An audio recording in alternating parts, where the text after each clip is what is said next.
C'est parti avec le revêtement des rocades de Kinshasa avec une couche d'enrobé épaisse de 5 cm. L'opération a démarré ce samedi 31 mai à partir du PK13 de la rocade sud-ouest et avance en direction de la cité Millennium vers le PK19. Nous sommes là sur l'une des zones où les travaux avaient été rapidement exécutés car l'espace était libre de toute occupation. À son arrivée sur les lieux, le ministre des Infrastructures et Travaux Publics, Alexis Gisaro Mouvoni, venu assister à cette étape cruciale de cette réalisation du gouvernement de la République, est accueilli par le directeur général de l'Agence congolaise des grands travaux, structure qui est son maître d'ouvrage délégué sur ce projet, l'ingénieur Nico Nzaou. Le ministre reçoit juste après les explications sur l'évolution des travaux qui atteignent ce jour cette étape de revêtement, une avancée qu'Alexis Gisaro salue. C'est pour nous un pas qu'il fallait marquer parce que nous entrons dans une phase nouvelle.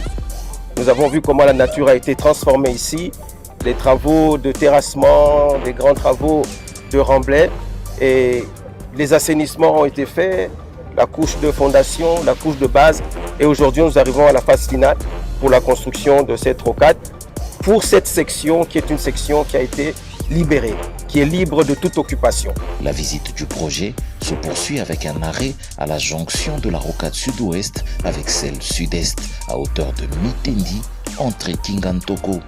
Ici, un échangeur à 3 niveaux sera construit afin d'éviter un conflit entre le trafic qui vient des rocades et celui de la route nationale numéro 1.